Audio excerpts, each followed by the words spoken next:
toutes et à tous, bienvenue pour ce 7e épisode de la 7e saison de Cold Facts, tour d'horizon des romans après la 7e journée. C'est le chiffre à la mode aujourd'hui.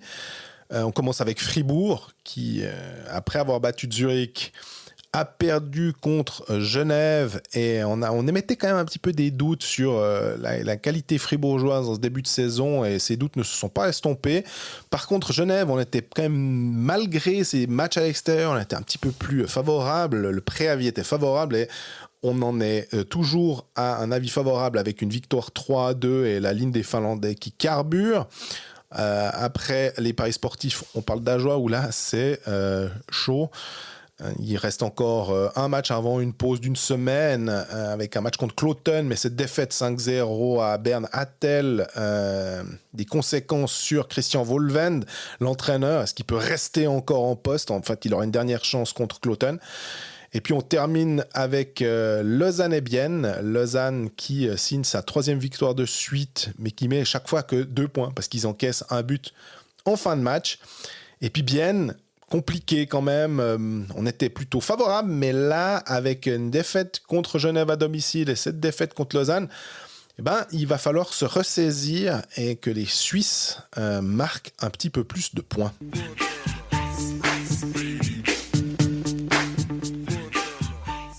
Salut Greg. Salut Jean-Fred, comment ça va? Mais ça va très bien, et toi? Bien rentré de cette BCF Arena? À part le brouillard sur l'autoroute, oh là là. Ça va. Très juste, hein. Tu vois, à un moment, j'étais à 80 dans le toboggan, j'étais là, tu fais pas le con, t'arrives entier à la maison, même si t'as peut-être 5 minutes de plus, mais non, c'était quelque chose. À part ça, bien rentré, ouais. On était les deux présents à ce Fribourg-Genève, on n'a pas oublié Lausanne-Bienne pour autant, mais effectivement, Cold Facts n'a pas très bien communiqué sur ce coup-là. Non, c'est juste que pour moi, j'étais moi présent à Fribourg-Genève et toi, c'est logique entre les deux que tu aies plutôt celui-ci. Ouais. Et moi, j'ai mon collègue Mathias qui était présent à Lausanne-Bienne, donc pour oublier que la couverture était faite. Mais on n'était pas dissociés ce soir-là. D'ailleurs, je te propose qu'on commence par Fribourg-Genève, honneur au vaincu. C'est plus intéressant, c'est ça? Ouais. Fribourg perdant. Semaine à 3 points pour Fribourg quand même. On joue en Kloten, Zurich et Genève. Si tu prends que Kloten et Genève, tu paniques et tu dis oulala mon Dieu, virer le coach, virer tout le monde. Tu prends que le match de Zurich, tu dis ah ouais c'est bon, ils sont lancés comme l'année dernière. Puis en même temps, on est une équipe qui a aucune constance, qui est incapable de jouer convenablement 2 matchs de suite visiblement, et à Kloten c'était une purge pas possible malgré ce qu'on nous a dit à la fin du match, qu'ils étaient entrés avec de bonnes intentions. Ils se sont fait rouler dessus par Kloten au début, donc je sais pas ce qu'étaient les intentions. Zurich, gros match. Je veux pas mettre des circonstances atténuantes sur le line-up de Zurich, mais on est quand même obligé de parler du fait qu'il manquait les 2 meilleurs buteurs suisses de Zurich, mais malgré ça solide défensivement. Et contre Genève, Fribourg mène 2-1 après 2 tiers quand même. Puis au final, t'as l'impression que Genève égalise et passe sans trembler presque. Ouais, je suis d'accord avec ce sentiment.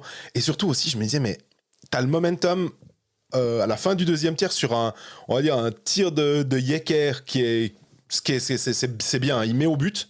Déviation d'Olmar, les arbitres vont regarder si la canne est trop haute ou pas. Bon, pour moi, elle est un peu haute, hein. Ouais, on en a parlé en direct, moi je te disais plutôt oui et toi tu disais plutôt non.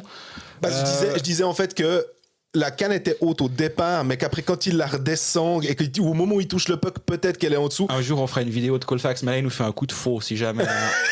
Un coup de faux dans les airs. Mais ce qui est drôle, c'est que surtout je suis vite allé aux toilettes en toute fin, pendant que je me suis dit ils vont débattre pour savoir s'il y a goal ou pas. J'ai vu l'action, donc c'est bon. Et là dans les pissoirs, t'as les gars qui ont les petites télévisions et tout, et je les entendais pas. Non mais regarde. Et en fait ils sont restés pendant 3-4 minutes l'un à côté de l'autre. Non mais regarde. Et je me disais, cette scène me fait hurler de rire. Moi je la compte. Et il avait la même réflexion de dire ouais, elle est au départ trop élevée, et puis après Elle redescend au moment où il touche le puck et c'est bon selon lui, mais sur des écrans de Natel, en gros. Voilà. Ouais, il faut savoir que les pissoirs à Fribourg, pour ceux qui ne sont jamais allés, sont connectés au flux de l'écran géant. C'est beau la technologie. Quand même, hein. Une fois, il y avait quand même la pub pour les puckalistes et j'étais en vidéo et je pissais en me regardant sur la pub des puckalistes. Je dois avouer que ça fait un tout petit peu particulier, mais j'ai quand même réussi à faire ce qu'il fallait faire. Mais je crois pas que c'était le but de ce podcast aujourd'hui. Revenons peut-être à la glace. Tu nous as fait dévier ça. Non, mais sur ce but, c'est pour dire, il y avait, ils avaient obtenu quelque chose à quoi 30 ou 40 secondes de la fin du deuxième tiers. Derrière, tu as Delarose qui est pas loin de marquer le 3-1. Ça se trouve, il le rate, mais tu rentres dans cette pause. Tu te dis, on a peut-être fait mal à Genève sur ce moment-là. Et puis non. C'est ce que tu disais après sur le troisième tiers. Finalement, il y a ce goal d'Artikainen. Et puis derrière, ça passe. Genève n'a pas tremblé. Fribourg était... Il y a eu quand même pas mal d'erreurs défensives. Je trouve que... Je veux pas jeter la faute sur Yannick Radgé, bien évidemment, et on a eu des questions à ce problème, mais aussi Julien Sponger. Enfin, ça passe pas que par les défenseurs, mais je trouvais qu'il y avait certains attaquants qui faisaient pas forcément le boulot défensivement. Bah déjà, sur l'ouverture du score de Richard, il y a ce télescopage en milieu de glace entre Sponger et Valzer, si je me trompe pas. Derrière, ça part en 2 contre 1, il joue bien le coup et il met sur Tanner Richard, c'est très propre. Mais... Il y a deux scènes quand même sur lesquelles j'aimerais revenir. Après, on parlera un peu plus globalement de Fribourg. Mais j'ai pas encore, au moment où on enregistre cet épisode, il n'y a pas encore eu d'annonce d'ouverture d'enquête contre Christophe Berchi. Je me demande s'il y en aura une, parce que ça charge sur Lennström qui a fait un petit pugilat devant la bande là.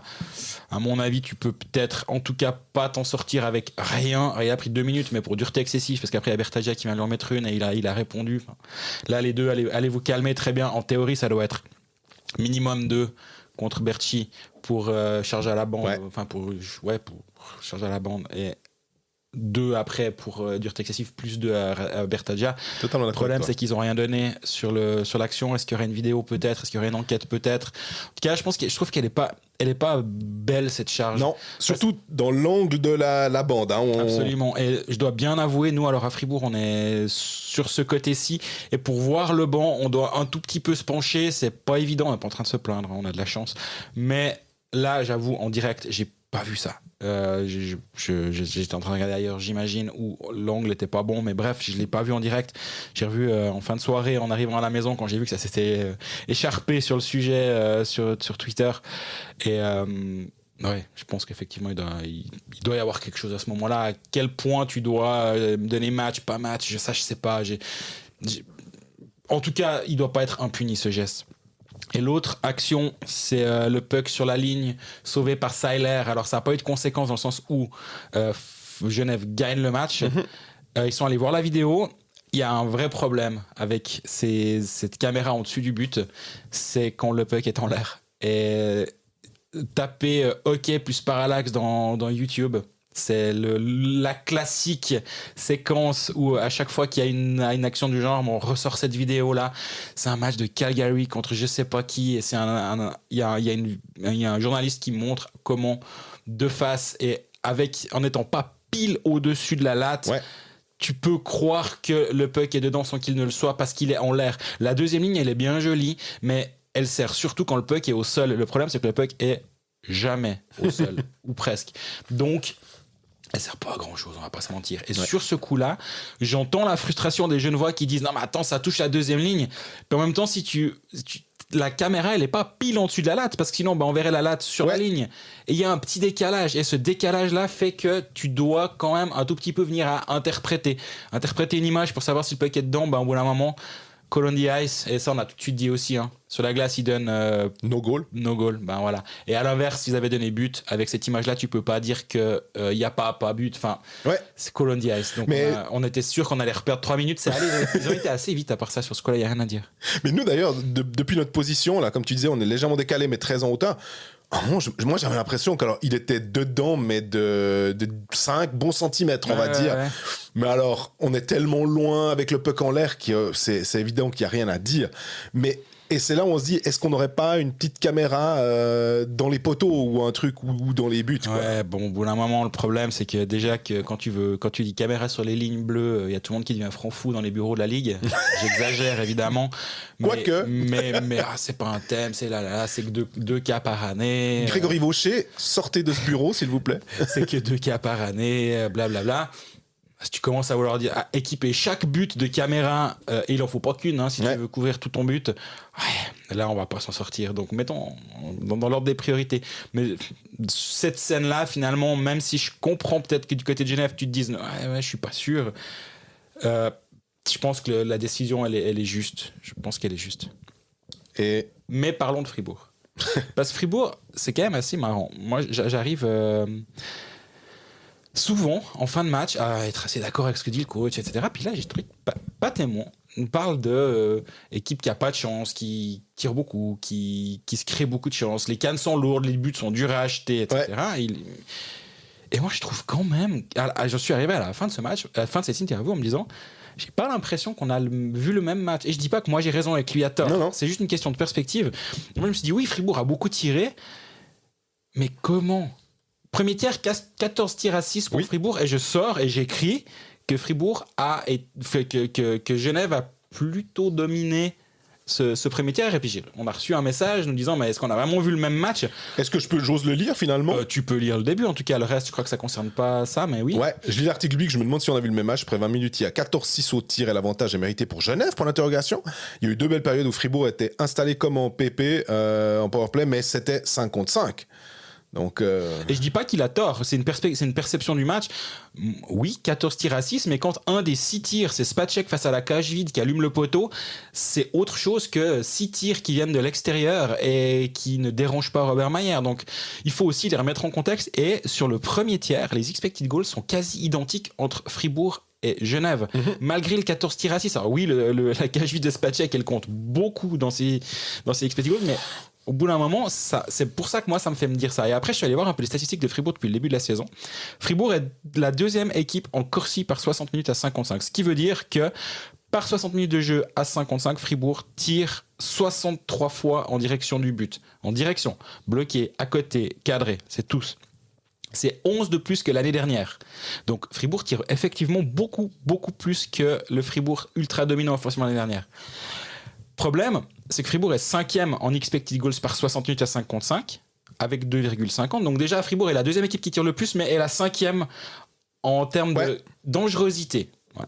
Et Fribourg a moins d'expected goals sur 60 minutes à 5 contre 5 que l'année passée. Ouais. 2,50 versus 2,55. Avec 11 tirs de plus. Là, tu commences à dire, attends. Donc, ils tirent beaucoup, les gars, mais bon, est-ce que vraiment ils tirent de manière dangereuse ? La distance du tir est passé de 11,2 mètres en moyenne à 12,46 mètres. C'est qu'1,20 m, tu me diras. Ouais. Mais la totalité des shoots de Fribourg-Gotteron sont pris 1,20 m plus loin du but. Ouais. Mine de rien, je pense que ça fait une petite différence. Ouais, on peut même dire une différence. Petite.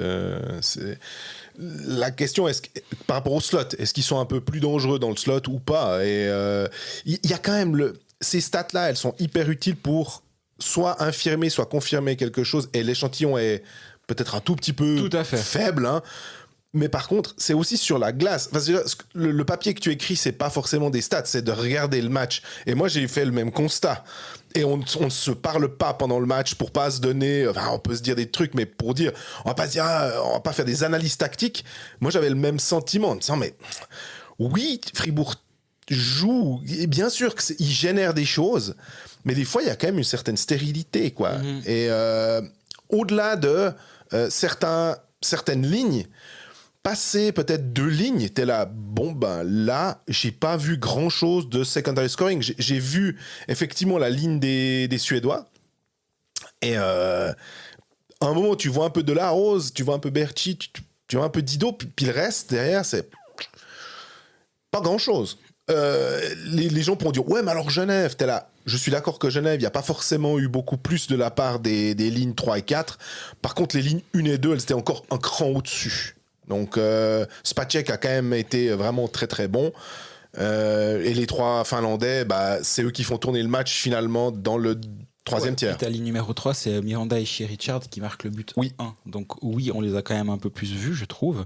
Et pour revenir à Fribourg, il y a une différence. Ça, encore une fois, tu as totalement raison. C'est un début de saison, il y a 7 matchs. Donc les tendances qu'on voit maintenant, c'est vraiment des tendances. C'est juste pour avoir dans un coin de la tête.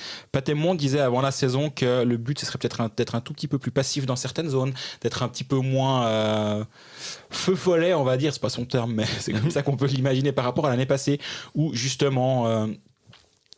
il y avait un Fribourg-Gotteron qui était arrivé, selon les analyses qui ont été faites à Fribourg après la saison, fatigué en playoffs, ce qui fait que ça a été... On a vu les limites de Gotteron en demi-finale. C'est une analyse qui se défend. Fribourg-Gotteron est passé de 1,07 expected goals par 60 minutes off the rush. Off the rush, ça veut dire l'action qui vient moins de 5 secondes après la récupération du puck en zone défensive. Donc c'est en gros contre-attaque, pour simplifier. Donc de 1,07 à 0,92. Donc une petite différence quand même. Ouais. Possession en zone offensive, 0,89 à 1,09. Donc Fribourg garde plus le puck en zone offensive, mais par contre à moins de contre. L'un est lié avec l'autre, c'est assez logique. Problème, c'est que tu tires beaucoup, mais de beaucoup plus loin.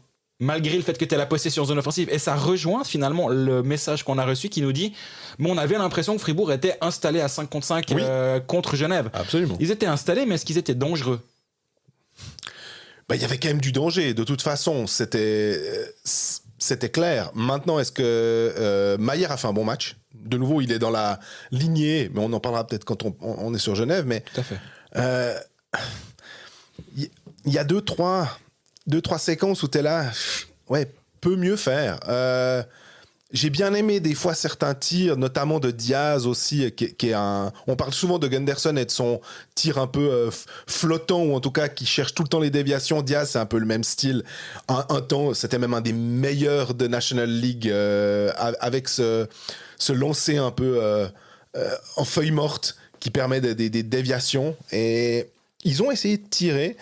Moi, je trouve quand même... J'ai eu de la peine pour Yannick Radgeb, un peu pour l'ensemble de son œuvre sur ce match. Il y a eu évidemment un moment où il perd le puck tout seul. Il glisse. Ma foi, effectivement, il fallait mettre les chaînes. Et derrière, il y a une immense action. Je crois que c'est le poteau de Spacek, là-dessus. Et puis, en règle générale, je trouve que s'il avait beaucoup plus d'impact offensif, effectivement, qu'on remarquerait peut-être, ça gommerait en partie certaines erreurs défensives, mais... Là... On parle de la défense de Fribourg justement au rayon des meilleures nouvelles dans les tendances qui sont presque un peu trop tôt dans la saison, mais je trouve quand même intéressant de les constater. Fribourg concède moins de shoots par 60 minutes à 5 contre 5 que la saison dernière, 12 de moins. Ce qui se reflète dans les expected goals against par 60 minutes, ce qui est quand même une bonne chose. Ça passe de 2,34 à 2,10. Expected goals par 60 minutes à 5 contre 5, donc Fribourg est un peu plus solide défensivement, c'était l'une des volontés de Patémon aussi. Donc ça se répercute sur la glace. Mais actuellement, tant que Fribourg continuera de vendanger devant et de pas créer des shoots à potentiel de but, parce qu'au bout d'un moment, c'est ça. Un Robert Maillère, quand tu lui prends un shoot de la bleue et qu'il n'est pas masqué, je veux dire, il peut se trouver une fois. Ou il peut être dans le coin en train d'aller chercher un puck parce qu'il a dégoupillé. Mais ceci mis à part, il va l'arrêter tout le temps. Et c'est le problème de Fribourg actuellement. Et tant que Fribourg n'a pas résolu ça. Mais ça passe aussi par un message qu'on a reçu sur les lignes 3 et 4 de Fribourg qui sont complètement inoffensives. Salut Coldfax, supporter de Fribourg, je me pose la question sur l'efficacité des lignes 3 et 4 des Dragons. Je les trouve clairement inoffensives. Est-ce qu'on a leurs stats, tir, chance de but ? Ça me paraît clairement pire que l'an passé et insuffisant pour lorgner sur le top 6 voire 10. Partagez-vous cette impression. Merci, au plaisir de vous écouter. Partage totalement cette impression. Mais... sur le nombre de tirs, sur la qualité des tirs, sur le jeu en lui-même, clairement. Moi, je me disais, en me basant sur cette réflexion-là aussi, est-ce que les joueurs suisses, finalement, les attaquants suisses de Fribourg, manquent peut-être d'allant ou de ce qu'ils peuvent apporter finalement sur la glace ? Parce que sans prendre en compte le match d'hier, où c'est Sørensen et Wallmark, on attend souvent d'eux qui fassent la différence, forcément. Puis sinon, de temps en temps, c'est de la rose. On a parlé de Dido aussi en disant ça serait bien qu'il amène peut-être un petit peu plus, puis que des fois, il est frustré. Mais là, de nouveau, on parle d'un attaquant étranger et on a fait les 4 attaquants étrangers de Fribourg. Donc, Et même en défense, là on a un tir de Yecker, mais souvent on va pouvoir attendre quelque chose de Gunderson, qui est un des meilleurs défenseurs offensifs du pays. Les Suisses, là, en fait, t'as envie de leur dire, des fois, Christian Dubé aimait bien dire, bon, je suis pas sur la glace, c'est aux gars de faire. Là, t'as envie de dire aux Suisses, bougez-vous les gars, là, parce que vos étrangers, ils sont vraiment, ils sont au niveau. À vous quand même d'être un bon soutien pour eux, quoi. Ouais, je suis complètement d'accord avec ça. Et le problème, du coup, la question qu'on peut se poser concernant l'alignement de Fribourg, c'est est-ce que Motet est vraiment à la bonne place ici ?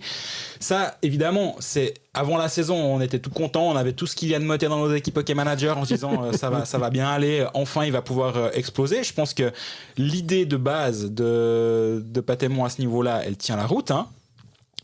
Mais il se trouve qu'il a joué 7 matchs, pas tous complètement avec cette ligne-là, mais quand même une grande majorité. Il a 0 but et il a 2 passes décisives. Pendant ce temps, Sørensen, il a 7 matchs, 7 points, 4 buts, 3 passes. Wallmark, il a 7 matchs, 4 points, 2 buts, 2 passes. Alors tous ne sont pas à 5 contre 5, il y a des buts en powerplay également, évidemment. Ouais, mais Motet, il joue aussi le powerplay. Donc. Et il joue en powerplay avec eux, évidemment. Donc Motet, 0 but. Ça va pas trop. Berchi, 0 but, ça va pas. Schmidt, qui joue du powerplay, 1 but, 0 passe décisive, ça va pas. Et après, tu te retrouves avec Sprunger qui a rapidement marqué ses 2 buts, mais après plus rien.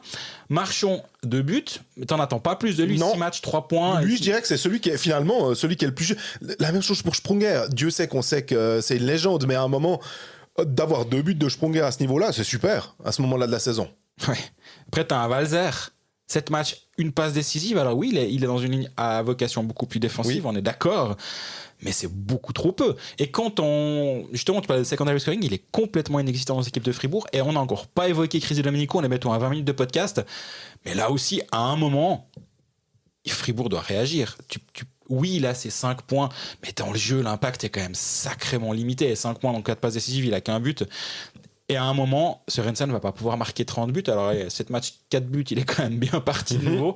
Mais c'est trop peu. Et est-ce qu'un Kylian Motet en ligne 1, c'est la bonne idée ? Ou est-ce que tu ne devrais pas avoir, je dis un nom complètement au hasard, un Jérémy Gerber là, qui va faire le travail de l'ombre ? Parce que Motet le disait lui-même dans le podcast Point de vue, qui est très intéressant avec lui d'ailleurs, de la Liberté, où il disait, mais en fait, des fois, les deux, faut les suivre, quoi. Et oui, ils aiment bien avoir eux le puck sur la palette, mais lui, il aime bien aussi. Il le dit pas aussi ouvertement, mais c'est quand même un peu le message, c'est que lui, il aime bien avoir le puck de temps en temps.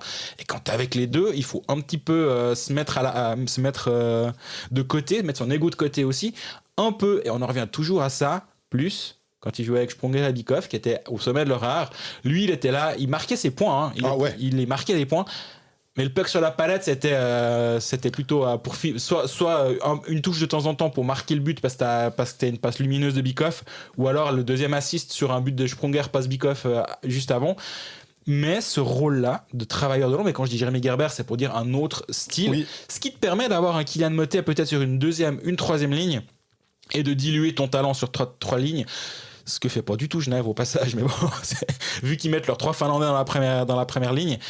Mais à Fribourg, vu que le premier scoring fonctionne avec surtout le duo Wallmark-Sørensen, mets peut-être Motet ailleurs, peut-être mets Motet avec un Dido sur une autre ligne pour qu'il soit. Alors, j'aimerais pas jouer contre cette ligne-là, au passage, ça pourrait être hyper chiant, mais bon, bref.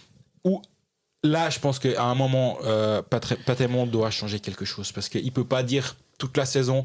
On tire, on marque pas, les cannes sont lourdes, les buts sont durs à acheter. Il a raison, c'est un constat qui est juste. Mais à un moment, il faut faire quelque chose. Et là, je pense que le temps est venu après 7 matchs. Mine de rien, on parle tout le temps des bons débuts de saison et que c'est important, etc. Fribourg a 7 matchs actuellement et est largué, quoi. Et en train de voir le train gentiment s'en aller. On parlait du trouillomètre la semaine passée. Et puis quand on était aussi sur le plateau des Pécalistes lundi, Roland était là. Les romans se sont repris parce qu'il y avait le 2-0 contre Zurich. Puis avec Geoffrey, on a eu cette grimace les deux en disant, pour moi, il y avait un côté un peu trompe-l'œil et j'avais envie d'avoir un tout petit peu plus de certitude ou pour pouvoir parler de sérénité, de dire c'est bon maintenant. Et ce match contre Genève m'a confirmé mes doutes concernant Fribourg en ce moment. Le constat, il est très clair concernant Fribourg. Fribourg a joué 7 matchs depuis le début de saison, a fait 2 voyages. On a fait un à Cloton où ils se sont fait rouler dessus avec 4-0 à la mi-match. Il y en a fait un à Langnau où ils perdent 4-2. C'est les 2 seuls déplacements de Fribourg. À part ça, c'est des réceptions de Rapperswil, Bienne, Zurich, Genève et Ajoie en tout début de saison. Et après 5 matchs sur 7 à domicile, le bilan de Fribourg-Gotteron est vraiment inquiétant. Et oui, il y a eu cette victoire contre Zurich et je pense que ce que tu dis est très juste. Trompe-l'œil, c'est une bonne définition de ce qu'on a vu samedi soir parce qu'entre vendredi et mardi, le Fribourg-Gotteron qu'on a vu était vraiment, vraiment pauvre. Les pauvres fans de Gotteron à la fin de ces 25 minutes, mais je pense que c'est le constat actuel, ça peut changer. Il y a 7 matchs. Si Fribourg enchaîne 2-3 bons matchs, c'est pas impossible. Mais t'allais parler du calendrier ? Ouais, non, j'allais parler du classement, fait, en disant aussi pour juste pas peindre un tableau trop noir, c'est qu'effectivement, Fribourg est 12e avec 8 points, mais Cloton est premier avec 14 points. Donc, alors là, pour dire que le championnat est vraiment très serré, parce que justement, on a un Cloton qui marche bien, alors qu'on l'attendait clairement pas là. Rapperswil, on les attendait pas là non plus. Idem pour Ambry et Langnau, quoi. En un sens, je suis d'accord. Il n'y a que 6 points d'écart avec la tête. Il n'y a que 7 matchs de jouer. Ouais. Et donc après 7 matchs, dont 5 à domicile, tu as déjà 6 points de retard sur le leader. C'est beaucoup, hein. Et rappelle-toi, la saison à plus de 100 points. Alors oui, c'était une saison où tout a fonctionné. Mm-hmm. Mais si Fribourg veut arriver à 100 points maintenant avec un début comme celui-ci, il va falloir se lever sacrément tôt, de faire 92 points dans les 45 derniers matchs. C'est plus de 2 points par match pour terminer la saison. Calendrier... derby de Thüringen à Berne, vu que Fribourg sait hausser le ton dans les gros matchs, why not ? À la maison contre Davos et après c'est à Lausanne. Donc les 3 prochains matchs, c'est 2 déplacements, un à Berne, un à Lausanne et la réception de Davos. On arrivera à la barre des 10 matchs avec ces 3 matchs-là. Il n'y a pas encore le feu ni l'urgence à Fribourg. Mais là, il serait bien inspiré de gagner à la maison et puis d'aller chercher quelques points dehors. D'ailleurs, le derby de Thüringen qui sera en Free TV sur la télé, sur les Monts Bleus et sur Télé Bilingue, avec toi sur le plateau. Avec moi sur le plateau. Et Jessica à la présentation. On serait avec Jessica Daflon à la présentation, effectivement. Et Jérémy Camerzin. Je me réjouis de l'entendre parce que je pense qu'il est très intéressant. Défenseur de Berne et de Fribourg, car c'est un hasard fou. Hein, de tous les clubs à peu près. Oui, certes, mais pour un Berne-Fribourg. Ouais, je me réjouis de vivre cette soirée et puis d'analyser ce match en compagnie de ces 2 personnes.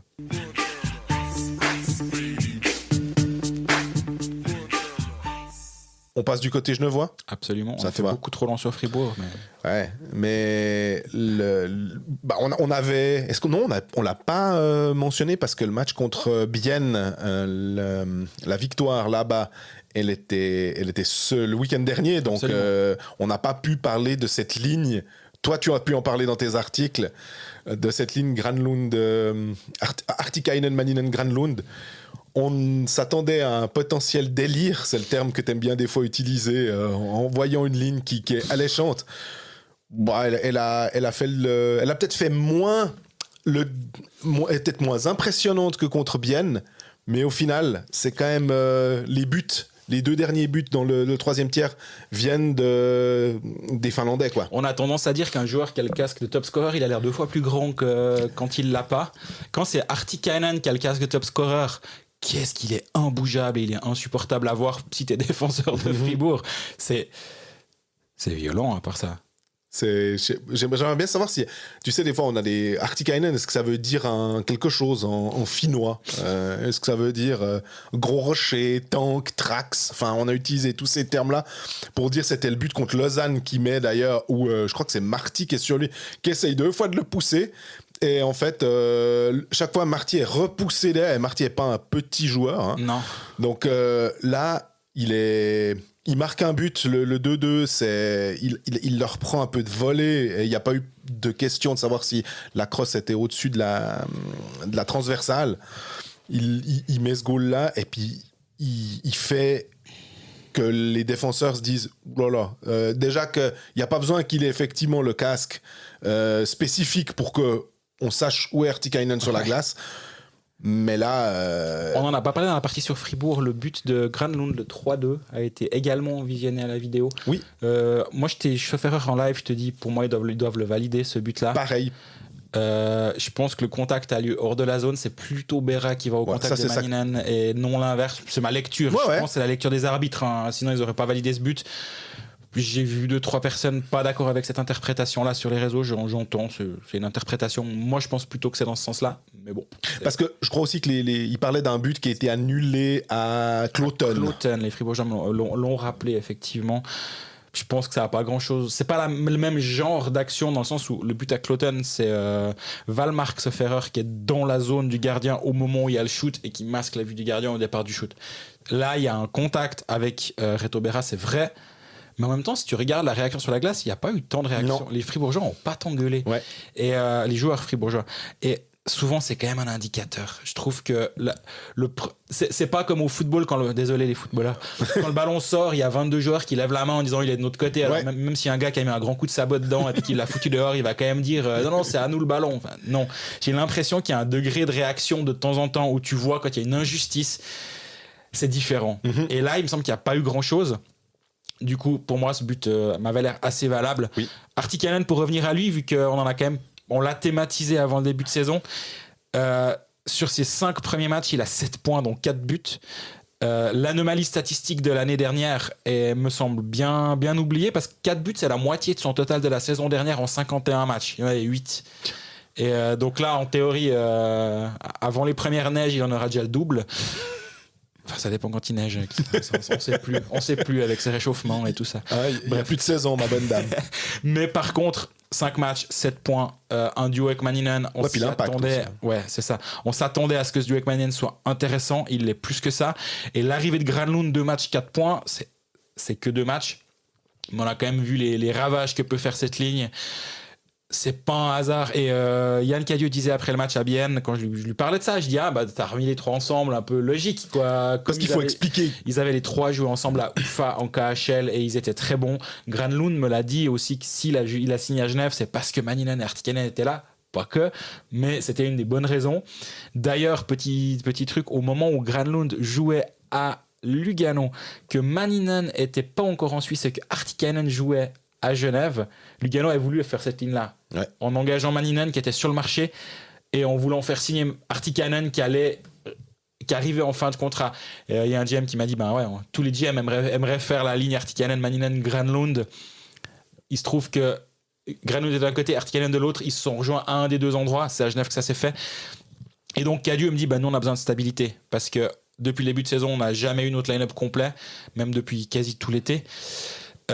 Donc oui, ces 3 ils se connaissent, il faut pas réfléchir plus loin que de les mettre ensemble, ça veut pas dire qu'ils vont jouer ensemble toute la saison.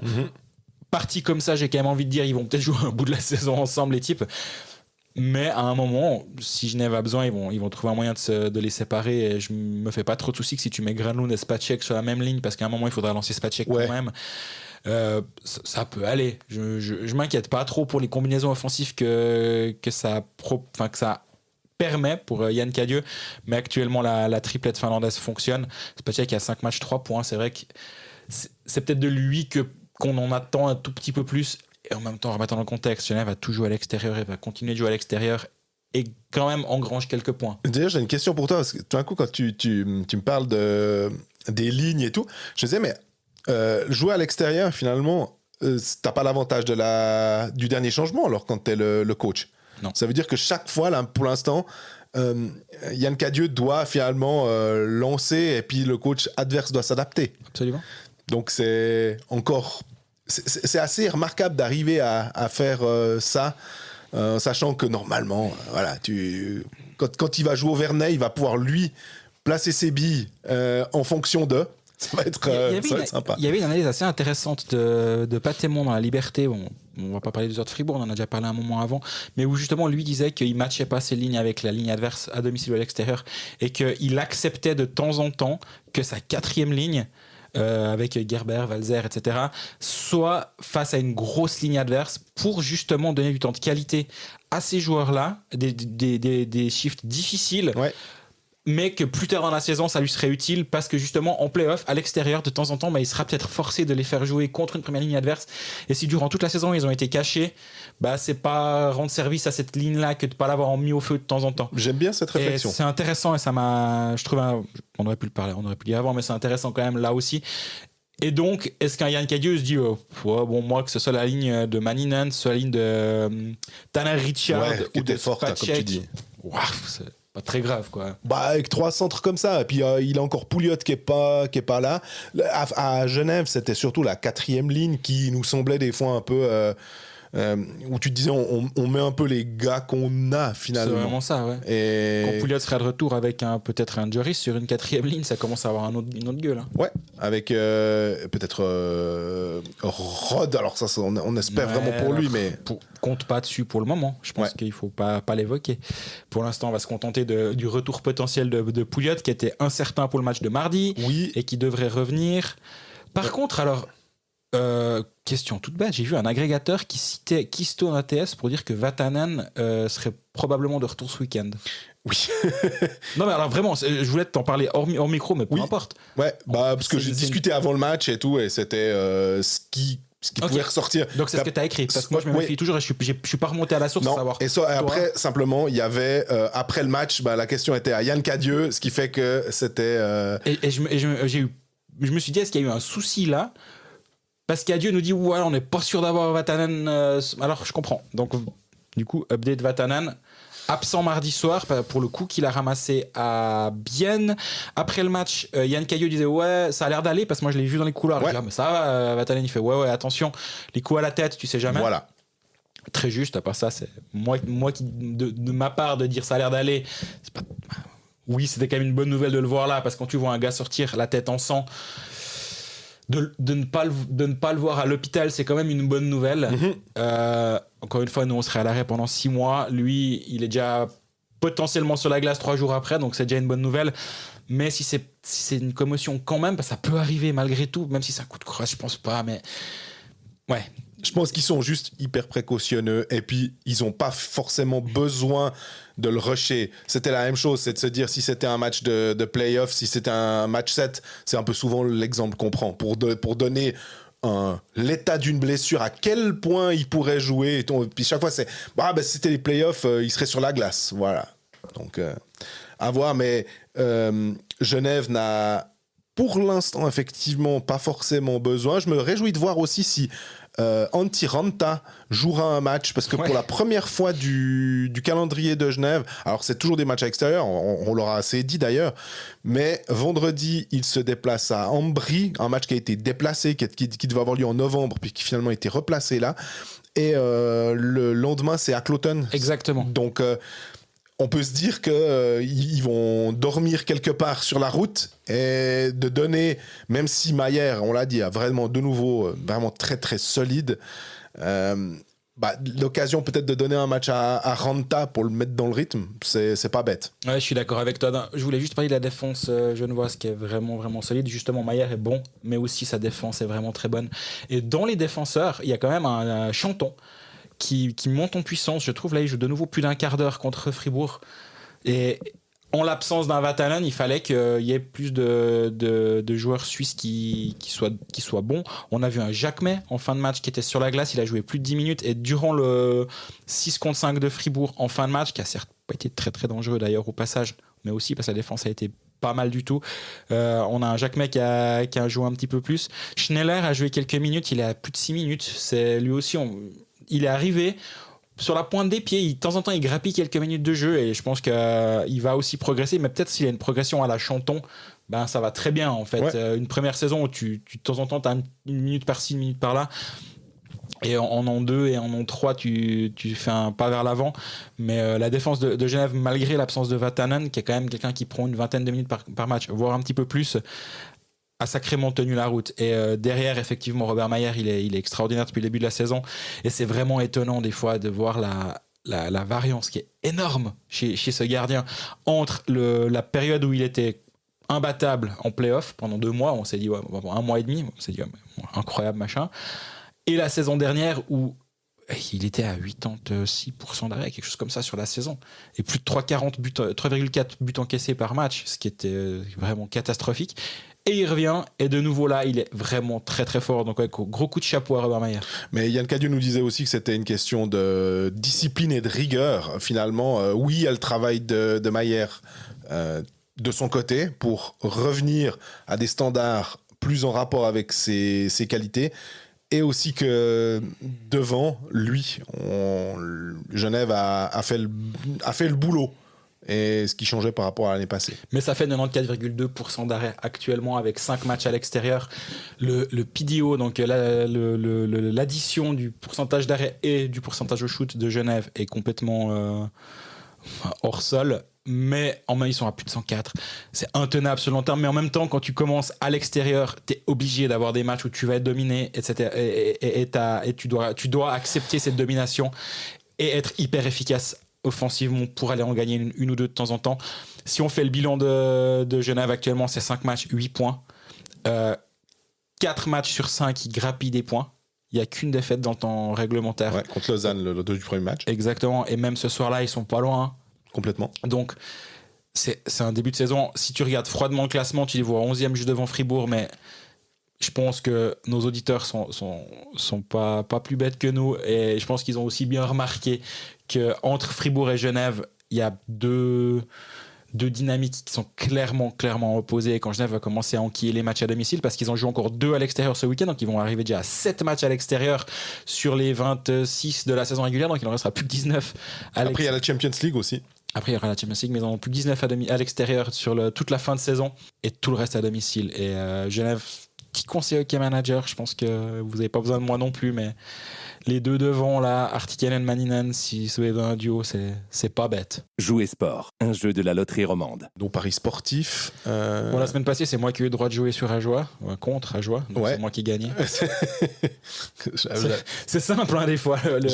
À part ça, j'avais joué Zug moins 1, en me disant ça va aller, il y avait 3-0 très vite, je me suis dit ça va aller, puis ça finit 3-1 cette histoire à la fin, c'était limite hein. Le type qui a sué quoi. Ouais. Et du coup et toi t'avais joué Lausanne gagnant à domicile contre Berne, et le but de Merellet à la 55e, un truc comme ça, a fait péter l'histoire. Exactement, donc ça fait 1-1, balle au centre. Et là, est-ce que j'ai de nouveau le droit de parier? Mais alors, je me demande si je vais pas parier pour Ajoie, tu vois, parce que il y a 5 matchs vendredi, 6 matchs, pardon. 6 matchs. 6 matchs. Ajoie-Cloton, Berne, Fribourg, Bienne-Lugano, Rapperswil-Langnau, Lausanne-Zug et Ambry-Genève. Avec tout ce qu'on a dit jusqu'à présent, on a déjà parlé de Fribourg et de Genève, je me dis, est-ce que je tente les Finlandais à Ambry? Mais... Ambry... Servette est à 2,50 à Ambry. C'est quand même pas mal, assez intéressant. En même temps, les Finlandais à Ambry, Virtanen, il marque 2 buts par match. Ce défenseur est extraordinaire au passage. Ouais. On n'en parle pas assez parce qu'il est trop loin. S'il jouait à Fribourg, Genève ou Lausanne, on en parlerait 5 minutes par épisode. A raison, je pense.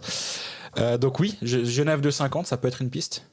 Le Fribourg-Berne, moi, sur un derby comme ça, Berne-Fribourg plus exactement, est-ce qu'on peut s'attendre à un rebond fribourgeois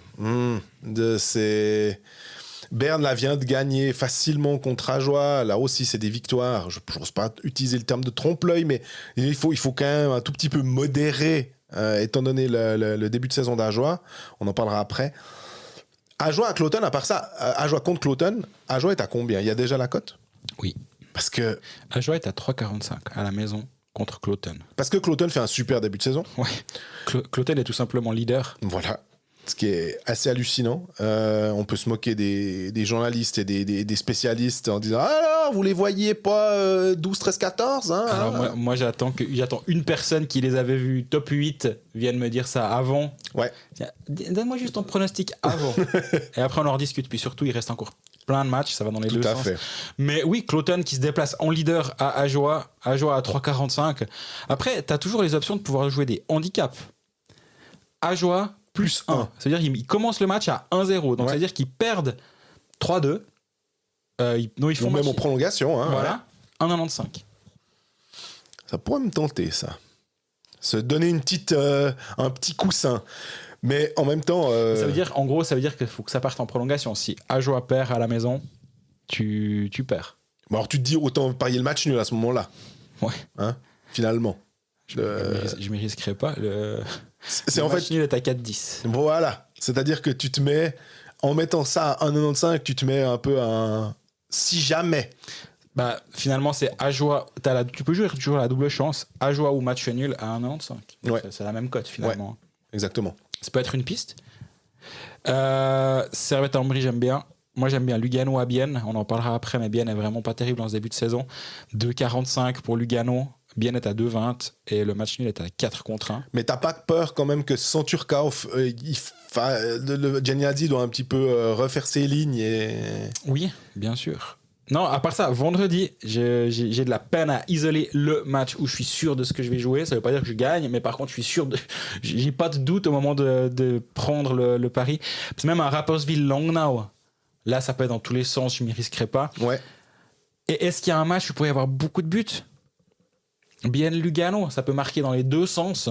Rapperswil-Langnau, ils sont capables aussi de marquer des buts. Je veux dire, Rapperswil, quand ils prennent feu, la défense de Langnau, des fois, ça passe, des fois pas. Donc, ils ont quand même marqué 7 buts contre Davos. Plus de 5,5 dans le match Rapperswil-Langnau, c'est à 1,80. Ouais, c'est correct, on va dire, mais en fait, comme d'habitude, réponse vendredi matin sur nos réseaux sociaux. La tendance au moment d'enregistrer pour moi, c'est quand même Lugano à 2,45 à Bienne. Jouer sport, un jeu de la loterie romande. Le HC Ajoie, qui est le club roi des trolls. On s'attend tous à recevoir un communiqué de presse pour le licenciement de Christian Volven, imminent évidemment, parce qu'après un début de saison pareil, ils doivent le licencier aujourd'hui. On reçoit un communiqué de presse de HC Ajoie pour nous dire que Christian Nécuvet, donc l'ancien défenseur de Davos, défenseur offensif finlandais, rejoint à l'essai le HCA. Ce qui est, au passage, on en parlera après, ça m'a juste fait sourire. J'imagine l'information aux médias envoyée par Kimmo Bellman du HC Ajoie. Je pense qu'il y a 2-3 rédactions dans la nôtre, on s'est dit ouh. Déjà l'article qui reprend le HC Ajoie, Serge Pelletier, Gary Chian, Christian Dubé. Il est déjà publié. Ah non, c'est pas ça. Zut, Volven est toujours là. On dépublie. Non, c'est pas vrai, c'est pas arrivé. Mais dans les faits, ça m'a fait quand même un tout petit peu sourire ce matin. Mais ce qui fait pas sourire, par contre, c'est le HCA, tout simplement. Enfin, ça fait sourire les adversaires du HCA. Mais 7 matchs, 7 défaites dans le temps réglementaire, 9 buts marqués, 32 buts encaissés. 9 buts marqués en 7 matchs. Tu disais avant, rappelle-toi, on a déjà mis 7 à Davos en une soirée. Langnau. Oui. En une soirée. 7 matchs, 9 buts, c'est terrible à part ça. Puis surtout, Marco Pedretti qui est arrivé à Ajoie depuis Lausanne, qui est retourné dans son Jura natal, on va dire, il est plutôt pas mal. C'est plutôt une bonne pioche. C'était un attaquant qui pouvait faire quelque chose. Mais le reste, ils ont Hazen qui est blessé, donc il tourne avec un étranger de moins. Et puis c'est toujours ce trio finlandais que... Alors, on l'a mis en avant aussi parce que quand tu as les 2 meilleurs compteurs d'un championnat important, admettons que ce soit les 2 meilleurs compteurs du championnat de Suède, les 2 meilleurs compteurs du championnat de Tchéquie, de Finlande en l'occurrence, tu te dis ça doit être quelque chose de pas mal. Et c'est pas qu'ils sont nuls, mais par contre ils n'arrivent absolument pas à pousser leur équipe en fait. Et derrière, on savait bien que les joueurs suisses, si tu peux avoir un petit peu de rendement de quelques joueurs suisses, c'est super. Mais sinon, c'est pas de eux que va venir la lumière. Ouais, et puis on parle beaucoup de Turkulainen et Palvé. Je pense à raison parce que c'est des super forts. Mais Nettinen, il a 0 but en 7 matchs. C'est quand même censé être le buteur. On se rappelle de lui à Ambry, 17 buts en 32 matchs. Mais il n'a pas fait que ça dans sa carrière. Les 2 dernières saisons, il met 23 et 12 buts. 12, c'est pas incroyable, mais en 38 matchs. Voilà. Après, il en met 23 en 60 matchs, les 2 fois au HIFK. Là, il joue 7 matchs, 4 passes décisives. Alors, très bien les passes décisives. Il est sur quand même 4 des 9 buts du HCA. Mais bof, quoi. Ton meilleur buteur, c'est soit Marco Pedretti, soit TJ Brennan. C'est les 2 seuls qui ont marqué 2 buts. Derrière Turkulainen, c'est un but, 3 passes. Palvé, un but, 1 passe. Lui, on lui met un tout petit... Comment dire ? Petite circonstance atténuante avec sa préparation tronquée. Le plus minus, il vaut ce qu'il vaut. Hein. On l'a thématisé, mais il a quand même moins 10. Et je trouve quand même assez violent. Cette match, il est déjà à moins 10. Après, en même temps, ils se prennent des saves tous les soirs. Donc, c'est difficile d'avoir des plus minus positifs. Pas grand monde est à 0. Il y a Rundqvist qui est à 0. Il y a Thierry qui est à 0. Mais Rundqvist, il a fait tous les matchs. Des fois, il joue en attaque, des fois un peu. Exactement, il a joué 4 matchs. Ouais, le HCA, c'est vraiment compliqué. Le pire, c'est que... Bon, déjà, le pire, c'est que les attentes étaient censées être un tout petit peu plus élevées, parce qu'on avait une équipe qui tenait sur le papier un peu plus la route. Défensivement, ça va encore, malgré les buts encaissés. Hein. Ils ont 3,46 buts encaissés par 60 minutes à 55. Non, c'est pas à 55, toute situation, 3,46. Et ils en encaissent 4,57. Donc, il y a une sous-performance à ce niveau-là. Ouais. Ils encaissent plus que ce qu'ils concèdent comme chance. Ouais, ils encaissent quand même, un problème. Mais surtout, c'est offensivement, c'est 1,57 expected goals à 55 par 60 minutes. Et ça, c'est catastrophique. Ouais. Ouais, et si tu regardes le pourcentage expected goals, donc en gros le nombre de chances de but pour les deux équipes, c'est 34% en faveur du HCA à 55 et c'est 65% pour la 65. Un tiers, 2 tiers. Quoi. Voilà, pour l'adversaire. Si on met en contexte, c'est pire que la première année en National League du HCA. Le HCA avait 36-97. Alors après 52 matchs, on est bien d'accord, ça peut bouger assez rapidement quand même. Mais quand même, ça montre l'ampleur des dégâts de ce début de saison. 36-97, la première saison du HCA. L'an 2, 41-44. Tu dis, OK, il y a eu un step vers l'avant, plus 7%. Le HCA est un peu plus dans les matchs, même s'il y a eu une saison qui s'est terminée quand même au fond du classement. Il y a eu une progression. Ajoa est dans les matchs. Là, Ajoa n'y est plus du tout.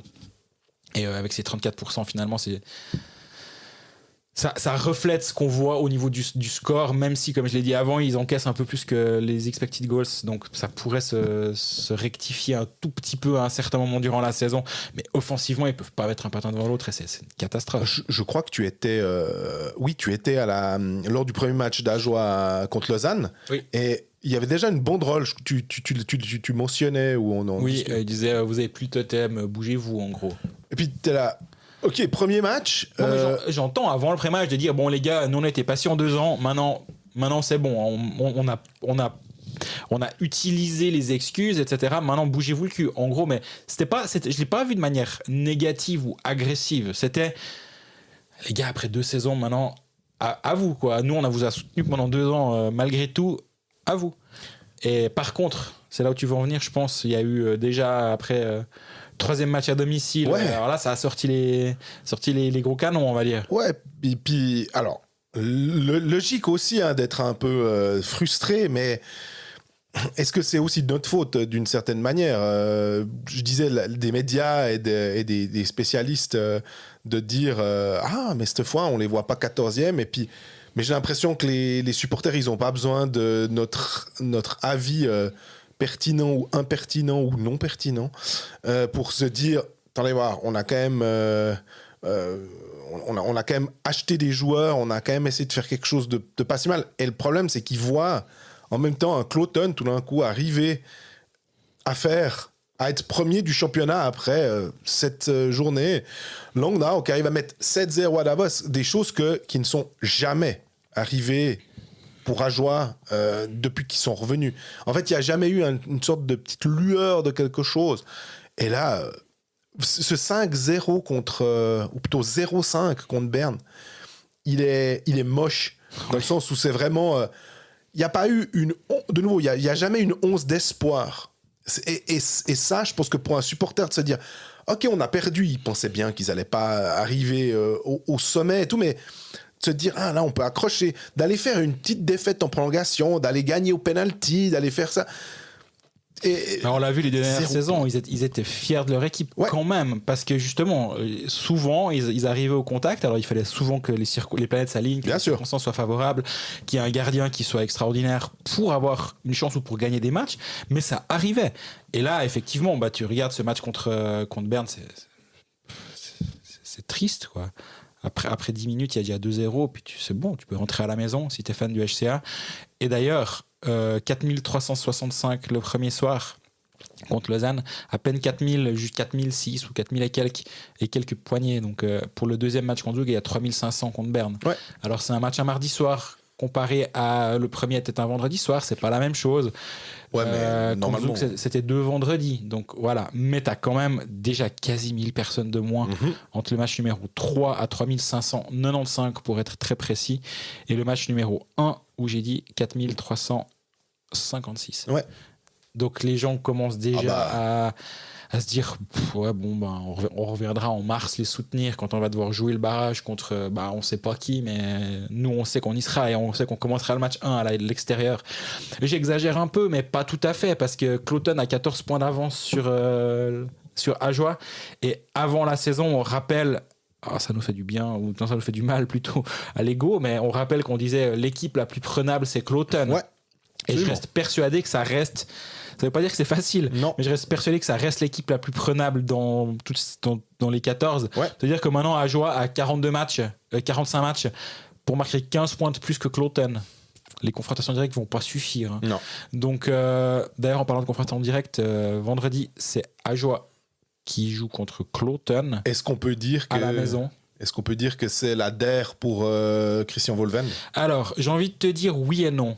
Oui, parce que ça fera 8 défaites de rang. J'ai pas encore eu le courage de me lancer dans les statistiques pour voir s'il y a déjà eu une équipe qui a commencé par 8, 9 ou 10 défaites en 60 minutes consécutives. Je sais pas. Ça pourrait prendre 2-3 secondes à aller chercher ça, mais je vais peut-être le faire. Le problème, c'est que tu joues le vendredi soir et tu enchaînes directement le lendemain avec un déplacement à Zurich. Et j'ai envie de dire, est-ce que vraiment tu fais ce... Non, c'est pas vrai. J'allais dire c'est pas Lausanne que je compte. J'ai mal lu, donc oui et oui. En fait, je croyais qu'après il y avait une semaine de battement et après ils jouaient à la maison contre Davos, mais faux. Il y a une semaine de battement entre le match à Cloton et le match à Zurich. Donc oui et oui. En gros, là, alors, le prochain communiqué de presse qu'on reçoit s'il y a une défaite vendredi soir contre Cloton, c'est pas pour nous annoncer que Nekive a signé jusqu'à la fin de la saison. Oh, peut-être aussi, mais pas que... On recevra. Ouais, non, mais là il abat sa toute dernière carte. Cette semaine de blanc après, en fait, ça permettrait au nouveau coach au moins d'essayer d'implanter quelque chose. Je me suis demandé si. Tu as mentionné les Pelletier, ou quand tu disais on a reçu un communiqué pour dire Chian Pelletier, puis je disais Dubé. Je me demande si là, tu te dis, est-ce que justement une question d'argent, tu remets un directeur sportif comme Julien Vauclair pour faire l'intérim, ou est-ce que tu promeus des gars à l'intérieur comme Utonen ou bien Noumelin, mais j'imagine peut-être un Utonen, en disant voilà, tu as 3 Finlandais, peut-être 4 avec Nekive, et donc fais-nous un style, un peu quelque chose pour que on s'en sorte, quoi. Avant de s'en sortir, déjà juste de retrouver un tout petit peu d'intérêt, parce que ça doit être lourd pour les joueurs quand même. Ouais. Ils savent qu'ils n'allaient pas gagner tous les matchs, mais justement avoir tout d'un coup des petits rayons d'espoir, ou bien où tu quittes la glace, où tu te dis mais franchement, est-ce que tu t'es ravi d'avoir fait cette soirée de travail où tu fais 0-5 à la maison? T'es là, tu sais que tu as déçu tes supporters, tu sais que tu t'es déçu toi-même, tu sais que...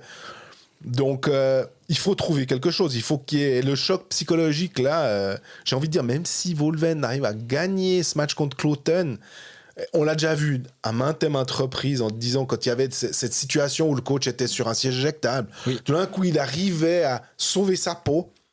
Puis finalement, derrière, c'était inéluctable. Il y a de nouveau 2 ou 3 défaites. Et puis tu dis, ouais, bon, c'est bon, on tire la prise, quoi. Alors, ouais, c'est vraiment, vraiment compliqué. Et ce que j'aime pas, je trouve que Volven, finalement, il faut le laisser travailler. Tu me diras, ouais, mais bon, alors ça fait déjà une saison complète, plus ça. Puis j'ai envie de dire, ouais, mais bon, il est à Ajoie. Il peut pas non plus faire des miracles. Maintenant, c'est tellement difficile quand t'es dirigeant de se dire qu'ils ont peut-être pas envie de le licencier, mais ils disent, ouais, mais bon, on fait quoi? Ouais, on va pas perdre les 20 premiers matchs de la saison et puis se dire youpi, on continue comme ça, puis au bout d'un moment tu dois changer quelque chose. Le truc c'est que Volven est en fin de contrat, effectivement. Là ils l'ont payé ils l'ont payé jusqu'à aujourd'hui, donc jusqu'à fin septembre il a été payé. Mine de rien, s'en séparer aujourd'hui, il reste pas des chiers de mois qu'il est en fin de contrat. Octobre, novembre, décembre, janvier, février, mars, à peu près, avril. Est-ce qu'à un moment où c'est pas l'idée, mais comme tu dis, est-ce que tu remets le directeur sportif à la bande? Au bout d'un moment, le directeur sportif, il est bien gentil, mais je peux imaginer que c'était pas ce qu'il avait imaginé en allant à prendre ce poste-là, de se retrouver chaque année à devoir aller jouer le pompier. Est-ce que tu promeus de l'interne, comme tu disais, un Huttenen, pourquoi pas, mais aller chercher quelqu'un d'autre, et qui surtout? Qui a envie d'aller se mettre dans ce bourbier-là en se disant attends, ils ont perdu 7 de suite, je veux pas être celui qui va faire le record de points négatifs en National League, parce que peu importe que Volven a commencé la saison, ce sera le coach. Le record négatif, il va être fait avec X ou Y à l'amende, pas avec Volven. Donc faut vraiment avoir envie de retrouver un banc et de se remettre en avant et se remettre en lumière pour accepter ça. Je sais pas, la situation m'a l'air assez compliquée quand même.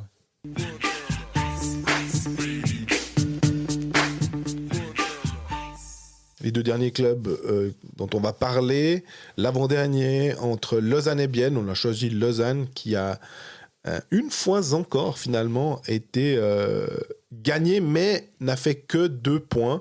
Ça fait 3 matchs de suite comme ça. Il y a eu ce match, on en parlait pendant les paris sportifs contre Berne, où une double pénalité permet à Berne d'égaliser en avantage numérique.